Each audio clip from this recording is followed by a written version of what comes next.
The StuG IV assault gun was another attempt by the German army to yet again utilise a cheap and effective method of getting a mobile anti-tank gun into service as soon as possible. The StuG IV was initially the brainchild of Krupp engineers and had been designed as a StuG fighting vehicle based on the Panzer IV chassis in response to the needs of the German army for more vehicles of this type on the front line. Everyone is fully aware of the existence of the StuG III. It's Germany's most mass-produced tank of the war, and one of the most successful. In fact, you often hear the claim that if the Germans had built more StuGs than they had done Tigers, they might have had a chance. We're not even going to get into that discussion, because it has no basis in reality. The reason behind the StuG IV's existence, however, is rather bizarre. The reason as to why the StuG IV even comes into existence is because of a very unfortunate incident that occurs in 1943. So, the reason as to why the Panzer IV chassis is picked by Krupp and not the Panzer III is because Krupp didn't make the Panzer III chassis. This is made by a company called Daimler-Benz. Thus, when designing their own StuG assault gun chassis, they needed to utilise a chassis that they could get their hands on, and because they already had a Panzer IV chassis, which is just a Panzer III but slightly bigger, they decided they were going to pick this vehicle as their chassis for an assault gun. Krupp's initial plans for such a vehicle came in the form of a title, which came in the form of a drawing, which was titled W1468, which is dated for February 1943. This design envisioned using the outdated StuG III Ausdorf F superstructure on a Panzer IV chassis, and would weigh roughly 28 tons. The design would be abandoned that same month, however, after it was decided that the vehicle would be too heavy compared to the latest StuGs, which were 23.9 tons. This does make some sense. You don't want something that's too heavy serving in an anti-tank role. Between August 19th and 22nd, 1943, at a Führer conference following the Battle of Kursk, Hitler was handed reports showing that the StuG III to be outperforming the Panzer IV when it came to infantry support roles as well as tactical defence. He would subsequently become convinced that as a tank hunter version, the Panzer IV would be superior to the tank version. He would thus order the focus of converting Panzer IVs into the Panzerjäger IVs. Now, I know what you're thinking. Oh Sigismund, why on earth have we started talking about Panzerjäger IVs, and where does the StuG IV come into it? Aha! Hold on there, my fellows, we're going to get there. Now, you and I know that this is a completely flawed analysis of a unit performance at Kursk. StuGs were always going to perform better than in these roles as they were originally designed to support infantry, and with regards to serving in an anti-tank role, they have lower profile, they have better sights, they're genuinely going to be better performing.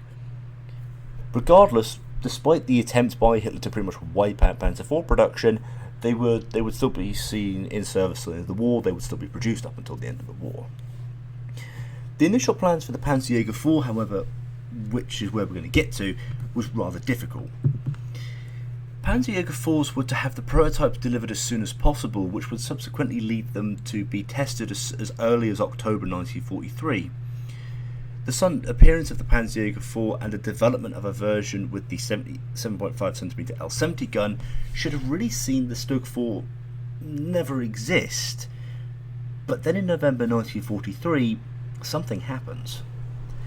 That, of course, is the fact that the Allies, who were always in the intention of putting craters all over Germany and making it resemble the flipping moon, decided that they were going to bomb the Alket factory in the Ruhr industrial region. This was a factory that was turning out StuGs for the Wehrmacht at a pretty ridiculous rate. In October 1943, they had turned out 255 vehicles. By December, because of the bombing, that had fallen to just 24. An emergency conference was called on the 6th to the 7th of December 1943, and the realisation of this loss made it evident that there needed to be a replacement vehicle. StuGs were making up a considerable number of the German army's combat vehicles at this point, and the sudden loss of them plus their spare parts meant that there was going to be an inevitable need for a replacement. At this point, Krupp decided to pop up and mention that it just so happened to have designed a vehicle which could use all the parts needed for a StuG IV, but on a Panzer IV chassis. How convenient. Thus, the idea was proposed to Hitler. There were a couple of advantages to using a StuG on a Panzer IV chassis over the Panzerjäger IV at this time. The first was that the StuG design could enter production extremely quickly. Most of the parts were already built for them, the Germans knew how to work them, and the turnover time would be relatively short.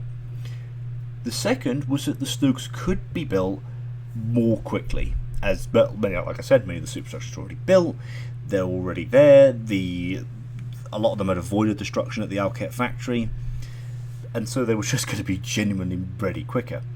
The third was that the Jagdpanzer IV had so many flipping issues with it that they really can't be talked about in enough detail. The biggest one, however, is the fact that the thing was so front heavy that it would tend to wear out its own drivetrain very quickly. It didn't make any sense. So the idea of using an existing chassis that you know works, but just putting a lighter thing on top of it, not that much of a problem. Thus, the StuG IV project is subsequently reborn. Krupp took the StuG III superstructure and mounted it on a Panzer IV chassis 7 with a box compartment added to the front for the driver position. As a result, the Panzer IV was longer than the StuG III. So it was meant to be the StuG IV, sorry, it was longer than the StuG III. It was 7.02 metres to 6.4 metres. The superstructure was mounted further back to allow space for the driver, whilst also not requiring any other major adjustments to fit quite nicely onto the hull. The other bonus was that because the Panzer IV was expecting a turret, not a fighting compartment, the addition of said fighting compartment not only made the StuG IV end up being lighter compared to the Panzer IV, 23 tons compared to 25, but also lighter than the StuG III, which was at that point 23.9 tons. So the initial concern about the vehicle, which had been it would be too heavy, ended up being a complete waste of time because the vehicle ended up being lighter as a result. Go figure. Such was the rapid rate of development from the existing design drawings that a prototype was shown to and approved by Hitler on the 16th and 17th of December. Production started as soon as approval was given, and the first machines would roll off the line that month. So, let's just put this into a bit of context. Krupp informs Hitler about this vehicle on the 6th and 7th of December 1943. They are given approval that very day. They have the prototype constructed, developed, and in a combat-worthy stage to show to Hitler on the 16th and 17th, 10 days, and they're then able to get it into production that month.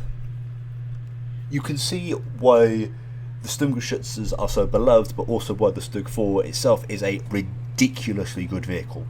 They were able to turn it around with 10 days of development. Krupp would build the first 31 machines by converting Panzer IVs, while the remaining 1,108 would be built from scratch. Production would run from December 1943 until March 1945, when the Krupp plant was overrun by advancing Allied forces. So, development history, this thing is nuts. It goes from being something on paper to being a prototype to being accepted in literally 10 days. It is awesome how quick they get this thing out. The StuG IV weighed 23 tons. It was 6.7 metres long, 2.95 metres wide and 2.2 metres high.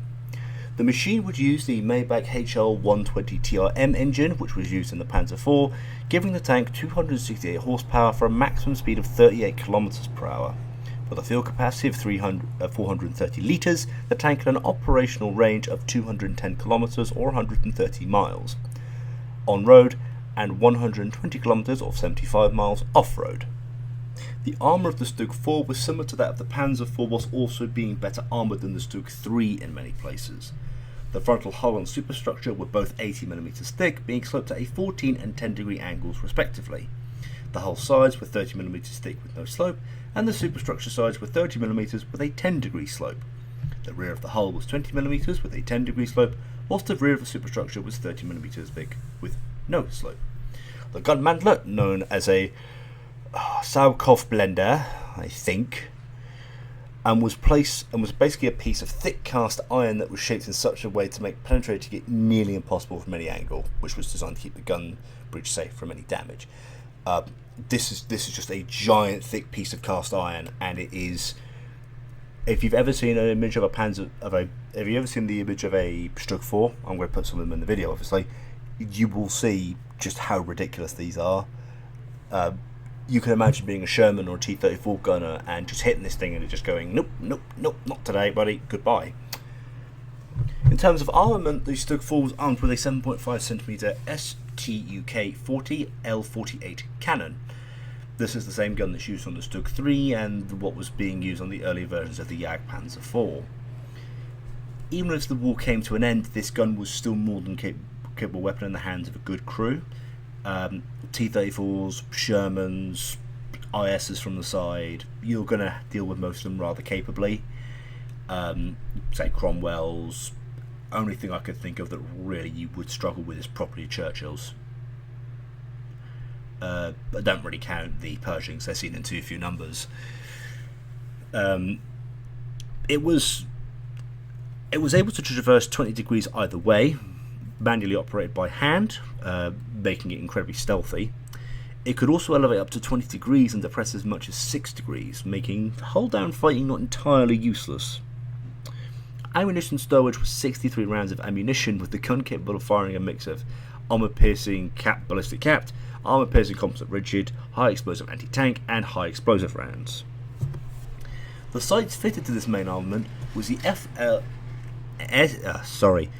ZF1A sights, a standard among German tank destroyers of this period. It can be described as an effective sight, also used on both the Jagdpanzer IV and the Hetzer, as well as a Ferdinand. This sight was very clear, as well as marked up as to make the job of engaging armour at long distance as simple as possible. The Germans are not well known for always producing the best sights. Anyone who's ever looked at the Panther sights will tell you that thing was constantly zeroed in, so it was impossible to look at wider targets. This sight is a world beater, which is the reason why you look at the vehicles it's mounted on vehicles which have very successful combat records. Yes, even the Ferdinand has successful combat records. I don't care what you say. This thing, that tank killed more vehicles per losses than any other vehicle of the war. It was the most effective tank destroyer of the war. That one goes out to my friend Jordan, because he absolutely loves the thing and he won't shut up about how good it is. Love you, John. The secondary armament was originally a 7.92mm MG34 machine gun, mounted an MG shield which was located above the loader's hatch and given 600 rounds of ammunition. In mid-1944, this was changed to a remote-controlled version which had a 360-degree view and had a telescopic sight to keep the user safe from small arms fire, and meant that he could still operate while inside the vehicle. In terms of combat actions, StuG IVs would be assigned in much the same way as had their predecessors. They were handed to independent StuG brigades of artillery and assault gun detachments, as well as Panzerjäger detachments and anti-tank detachments of infantry divisions. In the role of supporting friendly infantry divisions, the StuG was used both as an assault gun for tackling hardened enemy positions, useful with things like machine guns, anti-tank positions, artillery units, whatever, as well as a tank destroyer, moving from position to engage enemy armour and basically securing up lines where holes are formed. As the war in the east turned somewhat decisively against the Germans, this latter role became far more common to see StuGs operate in. This was especially true in Poland, where the Soviets would suffer heavy casualties to the tank forces from German armoured fighting vehicles. The best example that I could see in Poland is the Lvov-Samoderts offensive between July and August of 1944. The Soviets achieve all their objectives, but they lose over 1,269 tanks in the process, many of which are attributed to StuG units using ambush tactics and being dug in. The Soviet tank losses as you get into Poland and Germany become really, really high because the Germans start reverting to really, really good defensive tactics. It's actually a real surprise when people talk about the Soviet offensives going into Germany. A lot of that is simply due to the fact that the Germans don't have enough infantry to hold up the front, and it's not due to their tanks a lot of the time, because they suffer horrendous tank casualties. It's bad. So in the West, their success is also well known. So I'm going to do a little bit of a reference here. Everyone has, well, I'll assume a lot of people here have probably watched the very good television series Band of Brothers. During Band of Brothers, the second episode, Carentan, sees the troopers of the 101st Airborne Division fighting as part of Hill 30, also known as the Battle of Bloody Gulch, just outside Carentan, Well, they would actually encounter a mix of paratroopers and the 17th SS Panzer Grenadier Division, Gott von Berkeling. In place of the tanks that the Panzer Division was meant to have, they were given 42 StuG IVs, which would take part in the action. So on the 13th of June, as the paratroopers are preparing for their attack, they are subsequently hit by Panzer Grenadiers and Fallschirmjägers. The attack of the 17th and the Fallschirmjägers would force the strung out 506th Panzer Parachute Infantry Regiment to fall back in the face of the German onslaught. The StuG IVs would play a key role. They would force the 506 D and F companies to fall back, blasting the tree line with high explosive rounds, leading only E Company to hold on. Unfortunately for the German attackers, E Company was under the command of a man who had a nutsack of pure titanium and proceeded to dig in E Company along the rail embankment, which meant that the Germans couldn't dislodge them. They would have to wait for the 501st to arrive to eventually reinforce them, which would pretty much prevent the Germans from breaking through. The Germans would subsequently lose one of their 12 StuGs which they used in this action to a bazooka. That is the moment in the series in which Harry Welsh commands the bazooka unit, which ends up knocking the StuG IV as it tries to come over the tree line. By 1300 hours, the battle looked like it would see the German divisions break through into the town. Combat Command A of the 2nd Armoured Division, alongside the 29th Infantry Division, would launch a counterattack of their own with 60 tanks. They managed to force the 11 remaining tanks to fall back, knocking out one while losing 4 of their own to return fire from the withdrawing German armour. Although the StuGs hadn't been able to force Easy Company off the position, they had inflicted heavy losses. The US suffered 32 killed and 73 wounded. Like I said, however, when you're facing Richard Winters, you tend to not have the best of time, because the man he'll dig in like a tick and will refuse to move. By the end of the war in Europe, StuG IVs were still in use across every front. They were used everywhere they could be. They were a part of Fallschirmjäger field divisions, they were a part of regular panzer divisions, infantry divisions had them. Wherever you could get them, you'd find them. Today, only 6 examples of these machines exist. One is at the White Eagle Museum in Poland, and it's not technically a full original. It has parts of a Panzer IV and a StuG III used to finish it off, but I really wouldn't be fussed by that. The second is also in Poland. It's at the Armoured Warfare Museum in Poznan. This one is in full running condition. A third is located in Latvia, having been recovered from a swamp where the Cortland Pocket was at the end of the war. It is in the hands of a private collector who is attempting to restore it. As of this video, they are willing to sell it for a price of €425,000 on a military surplus site. The Australian Armoured and Artillery Museum has a fully running vehicle available for them. 2 vehicles are in Russia in 2 separate museums. One is in running order, the other still lacks the engine and transmission. Though both are in restored condition, and I think they're trying to get the other one up to operation. I don't think you'll be visiting those 2 anytime soon, though, for obvious reasons. So, yes, that is the StuG IV, a tank which I think gets overlooked a little bit, which isn't hard to really see. The StuG III has a phenomenally good history, but I always consider the StuG IV to be one of my favourites, simply because it's just so wicked how they put it together so quickly, and they turned them out so dramatically.